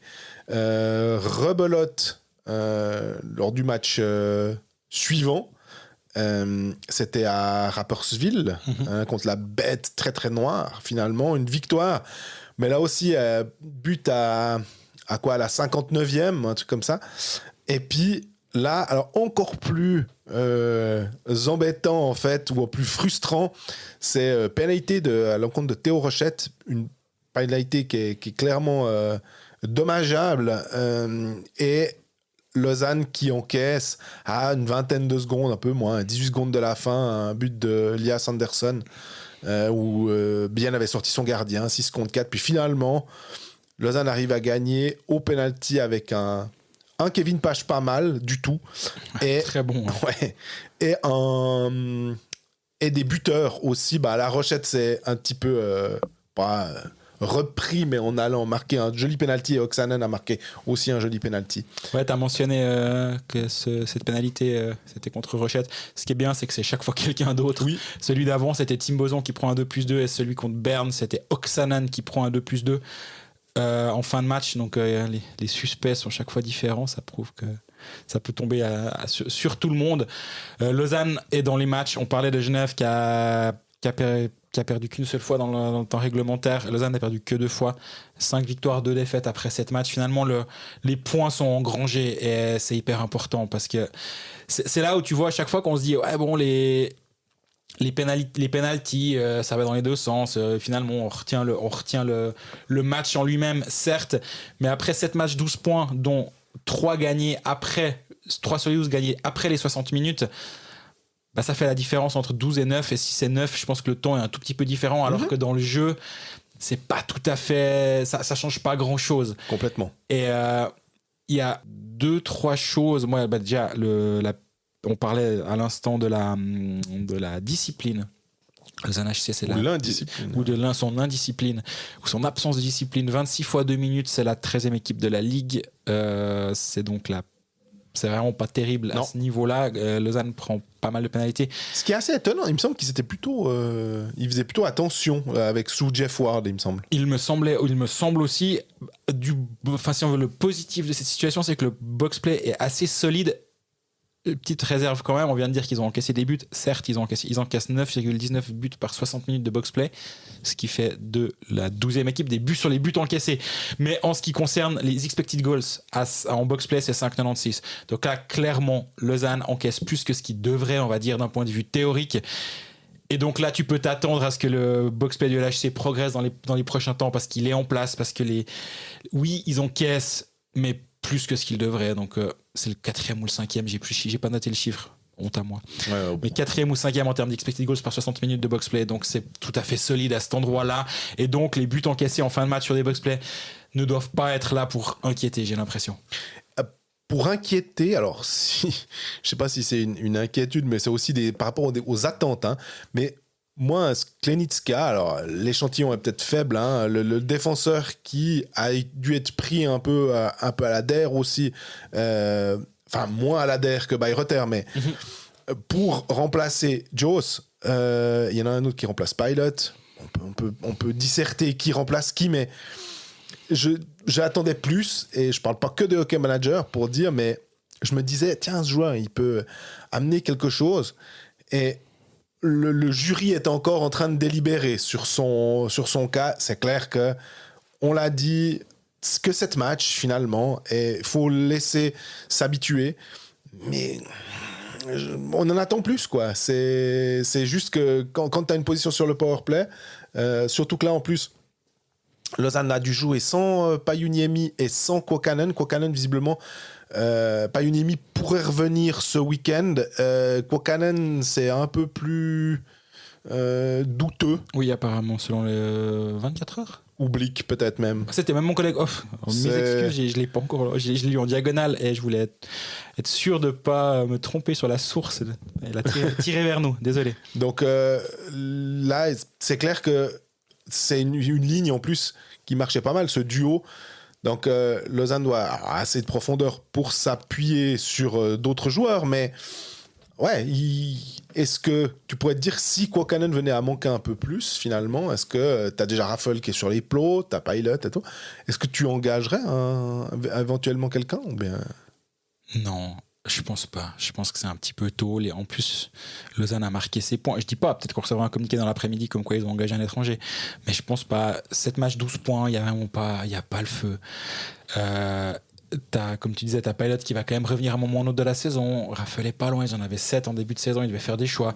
Donc moi je pense pas. Mais on peut se laisser surprendre. Au rayon des joueurs aussi, où on attend peut-être un poil plus. Oh, moi j'en ai un. Bon, on a le même alors. Il s'appelle Ken. Ah, il y en a 2 alors. Moi j'en ai 2. C'est lui, okay. C'est Ken Yeager et Jason Fuchs. Ouais. Ouais. Vas-y.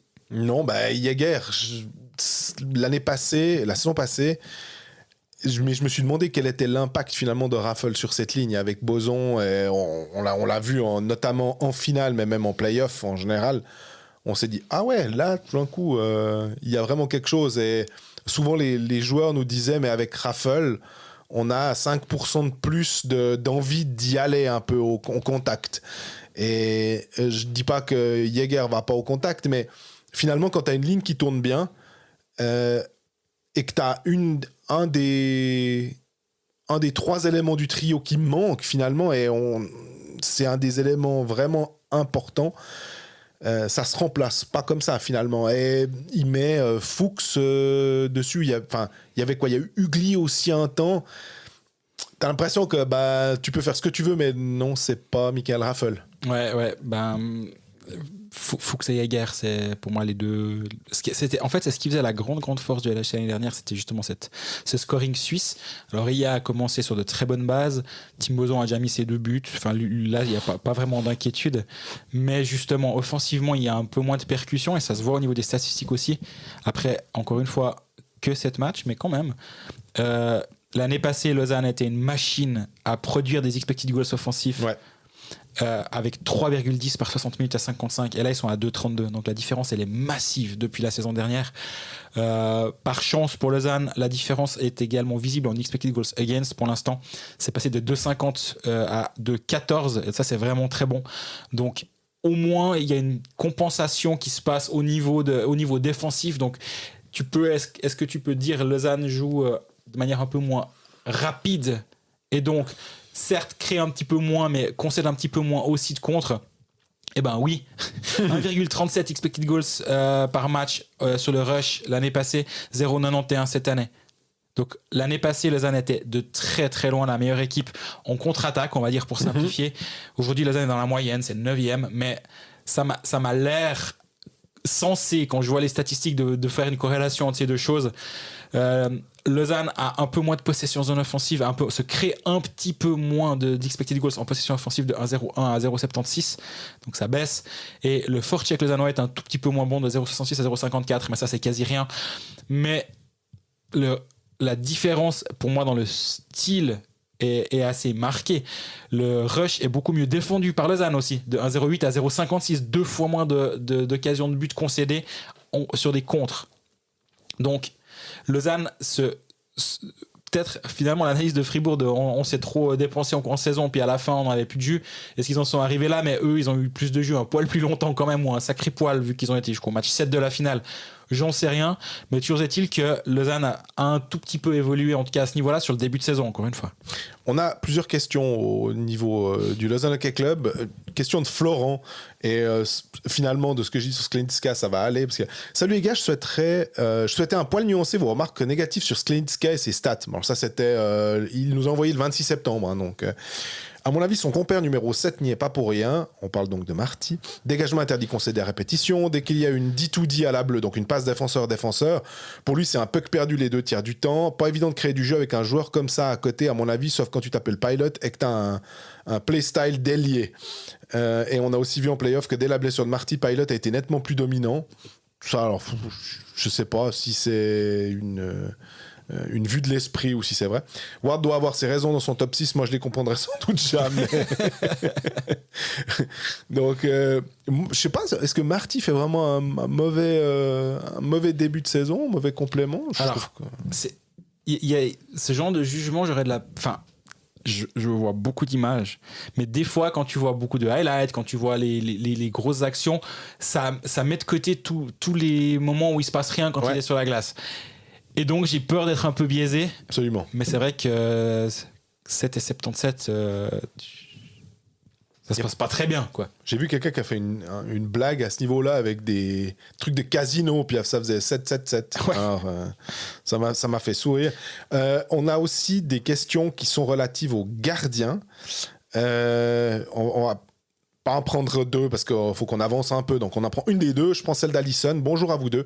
La dernière saison, vous avez laissé un goût amer sur la question des arbitres. Vous avez fait vos pronostics pour les équipes de la Ligue. Quels sont vos pronostics pour les arbitres HC? Après ces 2 premières semaines, est-ce que le corps arbitral fera mieux que la saison passée? J'ai cru comprendre dans votre dernier épisode qu'il y avait des nouveautés avec les images et que ça pouvait expliquer un temps plus long quand on attend une décision sur la glace. Je suis curieuse d'avoir votre avis. Deuxième question, je m'inquiète un peu pour la question des gardiens à Lausanne. Je trouve que Pache a été monstrueux pour son jeune âge, mais Keller fait plus peur et n'a pas l'air 100% prêt pour cette ligue. Un gardien étranger pourrait être une solution, mais qui? Avez-vous des scoops sur le marché des gardiens à nous donner? Merci pour votre super mission. J'ai passé tout l'été à attendre la reprise des épisodes. Tout le meilleur pour la suite. Bah, merci beaucoup déjà pour cette question intéressante, ces 2 questions intéressantes et pour les gentils mots. Alors commençons déjà par les gardiens. Effectivement, Pache est monstrueux. Je pense que le terme est juste. Antoine Keller, je pense qu'il a moins d'expérience. Il faut juste le laisser arriver tranquillement. Je suis pas inquiet du tout à ce niveau-là. Est-ce qu'un gardien étranger va arriver? C'est peut-être aussi la raison pour laquelle je te dis assez clairement non sur l'arrivée d'un étranger rapidement dans le champ. C'est qu'à un moment ou un autre, je peux les imaginer. Je dis, j'ai pas l'information, c'est juste une lecture. Un as dans ta manche, quoi. Ouais, à un moment ou un autre, il y aura peut-être un gardien étranger qui va débarquer. Donc, je ne suis pas sûr parce qu'actuellement, il n'y a rien qui justifie ce choix. Mais à un moment, janvier, février, mars, tu te dis, ouais, peut-être qu'il faudra encore qu'on consolide là. Ça arrive assez régulièrement que les équipes en engagent un au cas où. Ce serait dommage d'arriver en play-off avec Pache et Keller et qu'il y en a un des 2 qui a un souci, puis tu te retrouves un tout petit peu limite. L'assurance, là, elle coûte pas très cher sur janvier, février, mars, avril. C'est peut-être une bonne piste. Donc non, j'ai pas de scoop sur qui vient, mais le fait que Genève se soit dépêché d'engager Ranta, je pense que c'est aussi lié à la richesse ou non du marché. Et Ranta était sur les rangs, sans mauvais jeu de mots. Et je pense que c'est pas un hasard. Donc non, je crois qu'actuellement le marché est pas très... bouge pas trop à ce moment-là. C'est en même temps, c'est la période où les clubs de NHL font leur premier cut et leur second cut. Donc, à un moment ou un autre, il y en aura peut-être un qui va arriver sur le marché. Est-ce que Lausanne va bouger? Je ne sais pas. Mais encore une fois, je pense qu'il n'y a pas d'urgence. Keller, j'aime bien ce que j'ai vu quand même. On me dit beaucoup de bien de lui. Alors, à la fois, avant la saison, j'ai eu un son de cloche qui me disait... ouais, alors Keller, tu vas voir. Et dans le même temps, j'ai eu 2-3 personnes et elles sont toutes fiables. Hein, donc, c'est des personnes globalement que j'écoute et j'entends leur avis. Il y en a 3 ou 2 qui m'ont dit mais tu verras, Keller, il pourrait même supplanter Pache à terme, quoi. J'étais là, ah bon, ok, ça va être complètement à l'inverse de ce que j'ai entendu il y a 3 semaines. Bon, bah, je vais me faire mon propre avis. Pour l'instant, j'entends qu'il y a moins de sécurité chez lui que chez Pache et en même temps, je l'explique aussi parce qu'il y a une année d'expérience en moins à ce niveau-là. Donc, laissons-le arriver tranquillement, mais pour l'instant, de ce que je vois, il n'y a pas du tout de stress à ce niveau-là. Au niveau des arbitres, je pense qu'aujourd'hui, si on demande aux fans de Genève et de Gauthieron après le match d'hier ce qu'ils en pensent, il y a pas mal de questions à se poser. Il y a un nouveau chef des arbitres, Nicolas Fleury, qui est arrivé cet été. Il y avait pas mal de travail à faire en coulisses. Je pense qu'il a commencé à le faire. Il avait remplacé Andreas Fischer qui est parti à Ambry. Hein. Exactement, Andreas Fischer qui faisait pas l'unanimité, je pense que c'est peu dire. Il est arrivé, il va être beaucoup plus fédérateur, Nicolas Fleury. Je pense que ce que n'était Andreas Fischer, je m'attends pas à... C'est pas un magicien non plus. Il va pas pouvoir tout changer, il va pas pouvoir... inventer les caméras sur la ligne bleue. Voilà. Mais à un moment ou un autre, par contre, je le vois plus facilement mettre ses arbitres en confiance. Et c'est comme un entraîneur.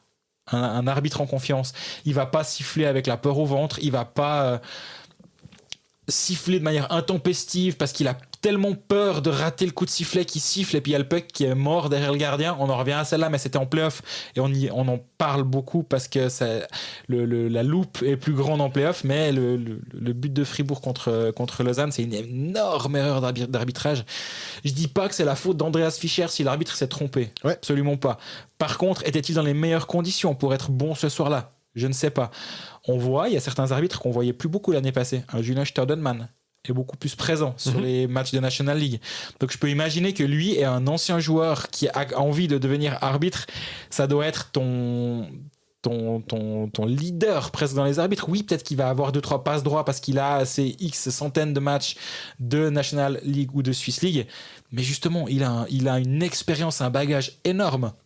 Et c'est ce genre de gars-là qui doivent monter un peu plus rapidement, quitte à les laisser faire un peu plus d'erreurs que certains autres, parce que justement, c'est lui lui peut t'amener énormément. Justement, il est encore jeune, et là, de le voir sur la glace, ça me fait hyper plaisir. Et ça veut pas dire qu'il va pas faire d'erreurs, mais tu vois que certains arbitres, il suffit juste de regarder juste qui est sur la glace maintenant et qui n'était pas sur glace l'année passée, et tu dis ok, il y a 2-3 trucs qui sont en train de changer au niveau de l'arbitrage. Donc moi je suis assez optimiste pour l'avenir. Encore une fois, ils vont pas faire pas d'erreur, mais en même temps Vatanen va pas faire pas d'erreur non plus. Il va peut-être rater une relance une fois, puis ça va coûter un but à Genève Servette.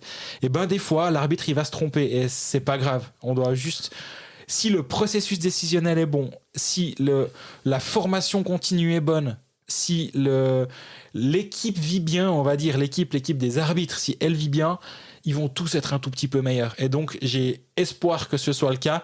Après 7 matchs, l'échantillon est trop faible. Il y a eu 2-3 trucs qui m'ont énervé, mais typiquement je me suis énervé sur Twitter avec le quart d'heure de vidéos qui se sont fait à Fribourg pour finalement rien voir parce que c'était des bouts de pixels. Mais en même temps, eux, là, il y a aucun moment où on leur dit les gars, si au bout de 4 minutes montre en main, vous avez pas de décision, call on the ice. Arrêtez. On va pas passer quart d'heure à chercher une autre caméra. Il y a pas quelqu'un dans le public qui a filmé. S'il vous plaît, envoyez-nous les images. Non, au bout d'un moment, on avance. Et ça, c'est peut-être un point où j'aimerais bien que ça progresse parce qu'on perd tellement de temps. Et en plus, nous, on n'a pas de délai d'édition, ni de bus à prendre. C'est notre soirée de travail, c'est prévu. Mais je me mets à la place des gens qui doivent se coltiner 3 fois 5 minutes de vidéo puis qui disent bon, attends, là, on va déjà rentrer tard. Allons-y, quoi. Pour les gardiens, Keller, il y a, je dirais, dans les 2 matchs, il fait un match à Ajoie, puis le match à Rapperswil, il prend 2 soft goals. Mais totalement. En même temps, c'est aussi... Après, il sauve. Il était vraiment très bon aussi à la fin. Donc, c'est un passage obligé. Et concernant Pache, on dit il est vraiment monstrueux aussi. Là, c'est frustrant pour lui parce qu'il est à 18 secondes d'un blanchissage qu'il aurait mérité finalement. Il peut pas grand chose sur le but. Le tir d'Anderson est dans un angle très fermé, mais il y a le déplacement et tout, et il part en haut. Si Kevin Pache faisait 5 cm ou 10 cm de plus, il serait pas en National League. Je pense qu'il serait plutôt du côté de l'Amérique du Nord en train de se former pour potentiellement... Parce que vraiment, je trouve qu'il fait il bloque les tirs, il est extrêmement rapide. Donc, il y a juste ces questions de taille où je me disais que peut-être que là, ce serait... s'il y a un épisode où tu parles pas de la taille de Kevin Pache, c'est pas un épisode de Colfax. Mais t'as raison. Mais toujours est-il que depuis le début de saison, la confiance qui a été donnée à ce duo de gardiens est parfaitement légitime. Keller va gentiment progresser. De prendre un soft goal à Ajoie, mais justement derrière, Ajoie revient à 5-3. Derrière, d'être de nouveau solide, de pas paniquer, ça c'est des expériences qui sont hyper utiles. Et ce soir-là, Keller il a sûrement beaucoup appris, justement, où il a déjà montré qu'il était capable de pas paniquer, parce que tu prends le 5-3, si derrière tu reprends un mauvais but et ça fait 5-4, le pauvre, Là, c'est pas arrivé. Il a été solide. Il a pas eu énormément de boulot, mais ce qu'il avait à faire, il l'a très bien fait. Et je pense que c'est aussi, en anglais, ils disent growing pains. T'apprends dans la difficulté. Et je pense que Keller, c'est ce qui lui est en train de lui arriver. Les 2 matchs de Lausanne ce week-end, c'est joli week-end avec les 2 Z. D'abord, accueillir Zug. Et ensuite, le samedi, aller à Zurich. Qu'est-ce qu'on va dire du côté lausannois, si tu sors de ce week-end avec 3 points, tu te dis que tu as fait un bon week-end? Oui. 3 points et plus, je pense que c'est tout à fait bien parce que c'est 2 adversaires qui sont pas simples. Zug fait un très mauvais début de saison. Fait un assez mauvais début de saison, 6 matchs, 9 points. Ils n'ont pas Giannoni, je sais pas jusqu'à quand. Donc ils sont prenables, Zug, en ce moment. Est-ce que Lausanne n'aura pas envie d'aller à Zurich en mettre une aux Zurichois après ce qui s'est passé au match 7 pour se venger un tout petit peu? C'est un joli week-end pour Lausanne, mais sur ce que j'ai vu depuis le début de saison, même si offensivement je pense qu'il y a vraiment une énorme marge de progression, je trouve que Lausanne est une équipe qui est sacrément bien en place depuis le début de saison. Ouais, puis après il y a encore ces matchs de Champions. Le 9, Lausanne reçoit Storhamar, et puis après il y a encore un dernier déplacement à Tampere, mais avec entre-temps la réception de Fribourg. Enfin ouais, on est en pleine saison, il y a plein de matchs chauds et difficiles. Certains sont tempérés, mais voilà. Je me suis dit, est-ce qu'il va la faire sur le climat? Évidemment, sinon c'est pas drôle.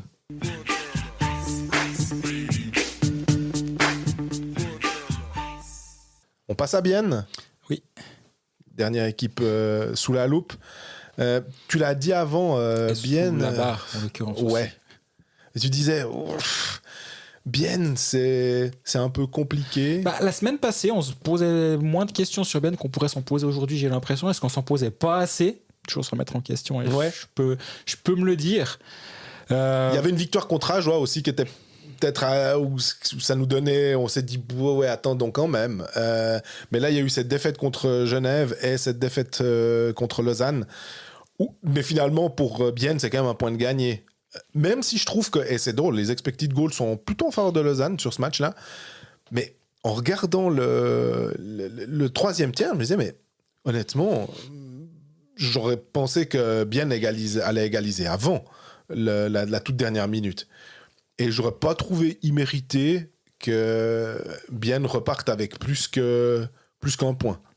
Ouais, Bienne, c'est les 2 matchs de ce week, enfin entre ce week-end, celui à la maison contre Genève et celui à Lausanne, c'est pas vraiment la même équipe qu'on a vu sur la glace. J'ai l'impression que Bienne était un tout petit peu meilleur à Lausanne, mais il y a quand même 2-3 soucis du côté de Bienne, voire un peu plus que 2-3. C'est 42% d'expected goals depuis le début de la saison.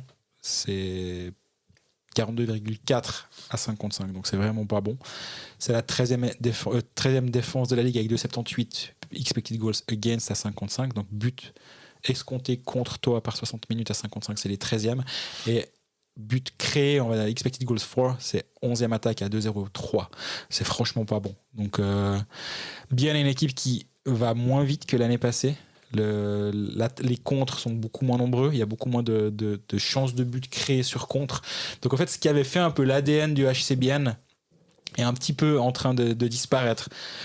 Les contres partent aussi de défenseurs qui sont capables de mettre le puck rapidement vers l'avant. Je pense à la retraite de Beat Forster. Non, c'est pas le départ de Yannick Radgeb, je sais plus. C'est l'un ou l'autre.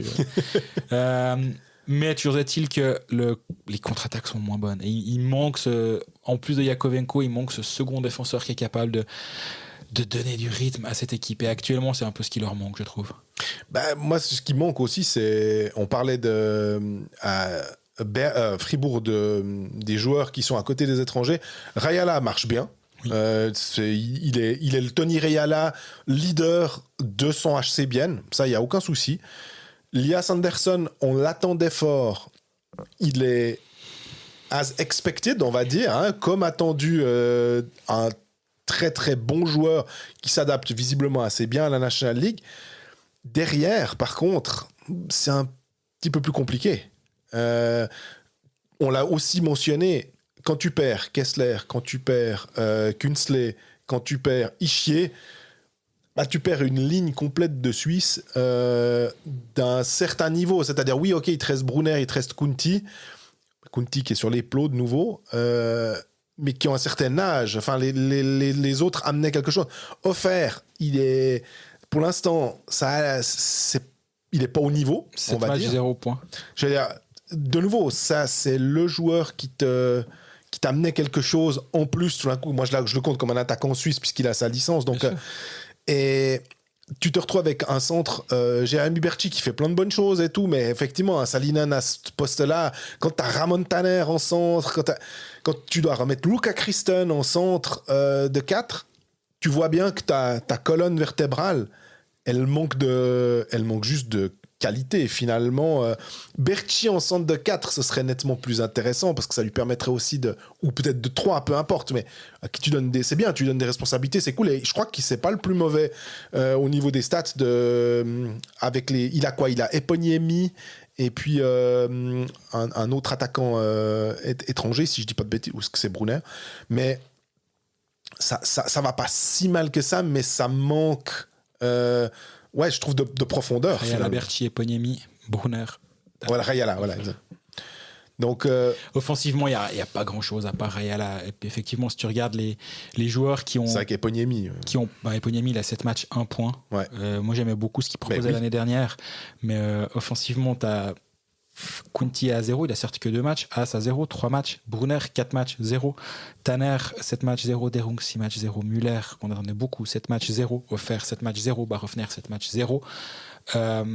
Les joueurs qui ont plus d'un point, tu as un défenseur, Christen. Alors certes, il a joué un point en attaque, mais tu as Christen, Löw, Yakovenko. C'est 3 défenseurs parmi les 7 joueurs qui ont plus d'un point. Les autres, c'est Elvis Schlepfer, c'est Kneubuller, Andersen et Rayala.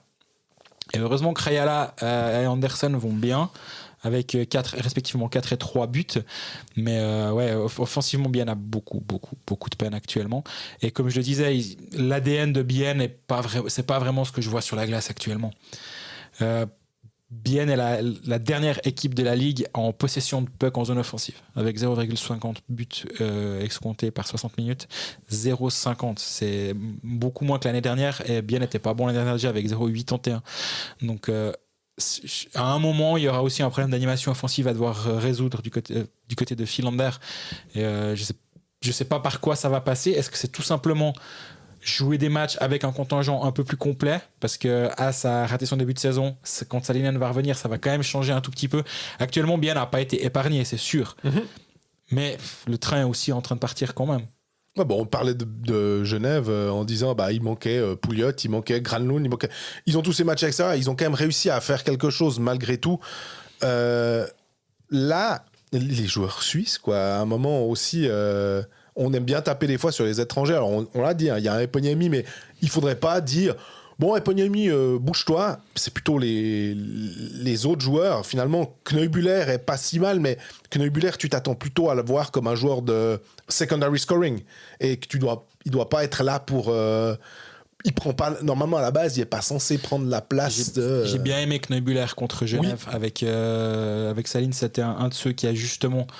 amener quelque chose offensivement, mais là où je te rejoins, c'est qu'on ne devrait peut-être pas le voir en premier, on ne devrait pas le mentionner en premier, mais toujours est-il que lui, il fait clairement le job.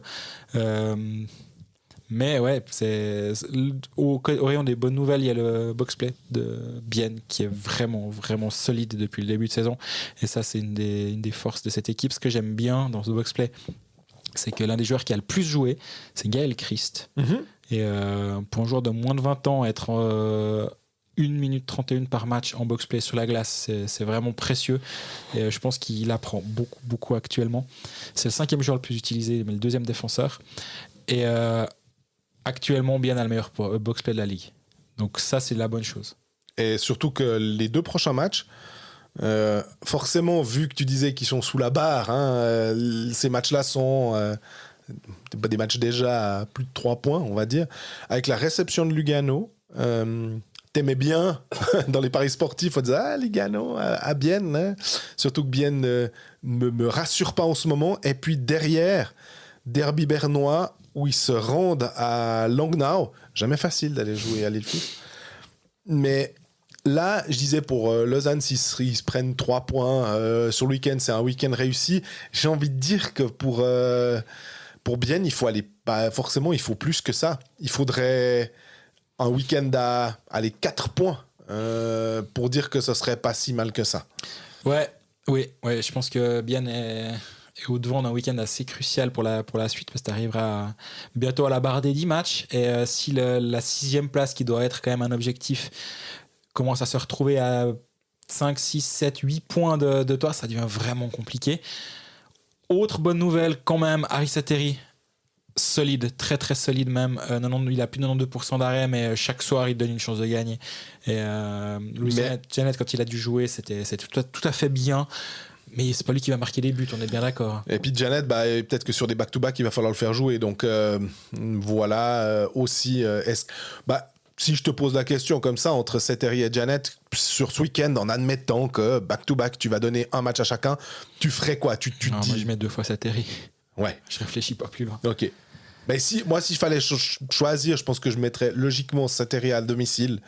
Et puis, j'enverrais Janet à Langnau, ce qui n'est pas forcément une sinécure, mais voilà.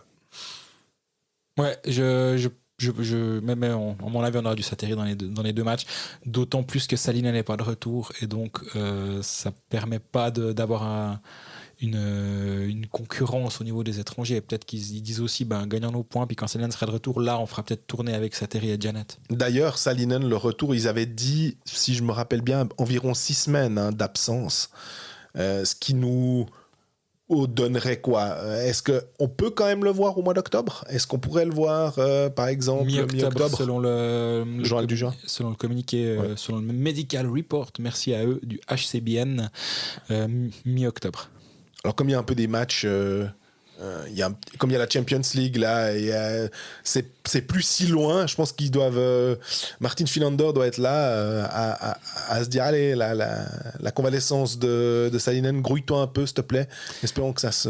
Il y a les 2 matchs là. Après, il y a 11 à la Zug, 13 à la maison contre Kloten, puis après, tu as 17. Donc, il reste théoriquement 5 matchs par là sans Jere Salinen, donc ça nous pousse déjà à 12 quand même. Ouais, c'est ça, c'est que j'allais dire. Tu disais le nombre de matchs, là, finalement, on était bientôt à 10. 12, ça fait quoi? Ça fait un 5e, presque un quart du championnat, hein, déjà. Ouais. Donc là, vraiment, ils ont besoin de ce joueur-là.